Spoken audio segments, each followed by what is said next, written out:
Europe. Eh bien, ça tombe tout de suite, c'est Noël sans mêle.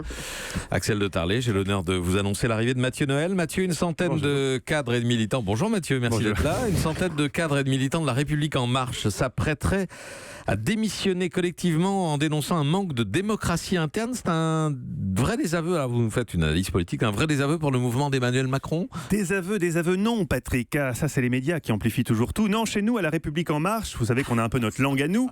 Et chez les helpers chargés du branding bottom-up, plutôt que désaveu, on dira plutôt qu'il y a un petit bad buzz au niveau du team building group. Ce qu'on appelle aussi, plus trivialement, Julie, une couille dans le potage, a burn in the Royco soup, a rouston in the liebig. Surtout pour Christophe Castaner, cri-cri d'amour, dit aussi la groupie du pianiste, qui s'apprête à prendre samedi les rênes d'un parti à qui une centaine de militants reprochent donc, je cite, une dérive autoritaire. Dans le viseur de ces pisse-vinaigre, Patrick, le fait que les militants ne pourront pas voter pour désigner leur chef et que ce chef est déjà connu, puisque, comme en Guinée équatoriale, il n'y a qu'un seul candidat, c'est Christophe Castaner. Un processus qui résumerait selon eux le déficit démocratique dont souffre un parti qu'Emmanuel Macron dirigerait d'une main de fer. La caricature est évidemment grotesque, Patrick. Le processus de décision au sein de La République En Marche est tout à fait transparent et éminemment démocratique, avec un grand respect des idées et avis qui remontent de la base vers vers l'Élysée, pardon. C'est un travail collectif, une admirable chaîne humaine.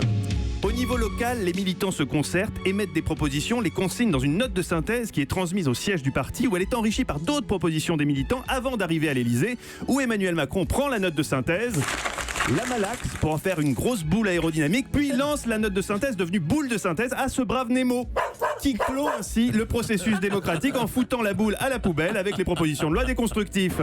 Et oui les bleubites, vous croyez quoi, qu'on allait détruire la gauche et la droite comme ça en chantant Kumbaya avec des fleurs dans les tifs?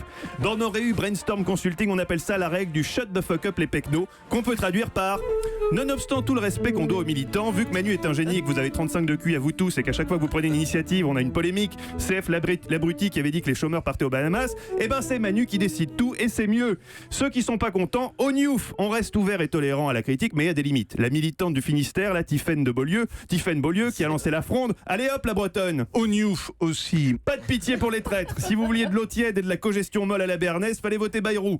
Alors tant mieux si elle se casse, on l'aurait viré de toute façon, Tiffaine, pas vrai Patrick? La morue. Non, restons corrects tout de même. On peut pas non plus totalement négliger le bottom-up, on doit rester focus sur 2022. Mais c'est vrai, dans la vie, il y a une règle d'or qu'on devrait d'ailleurs plus respecter ici à Europe 1, ne jamais contredire son chef, même s'il fait une vanne vraiment pourrie sur EDF, on rigole. EDF dévisse, non pas ses ampoules électriques, mais dévisse en bourse. Oh, sacré patoche, t'en feras jamais d'autres, tu me tueras. Bref, simulé. C'est la jalousie qui vous fait parler, Mathieu. Vous avez bien aimé la trouver, C'est vrai. celle-là. Oh, oui, c'est Rien vrai. ne s'oppose à... Elle est encore meilleure celle-ci. Rien ne s'oppose à midi. Rien ne se pose à midi. Alors attendez, du sérieux avec la semaine du handicap et du léger avec nous. C'est pas moi qui écris ça, je tiens à le préciser. C'est pas beau de balancer. Europe.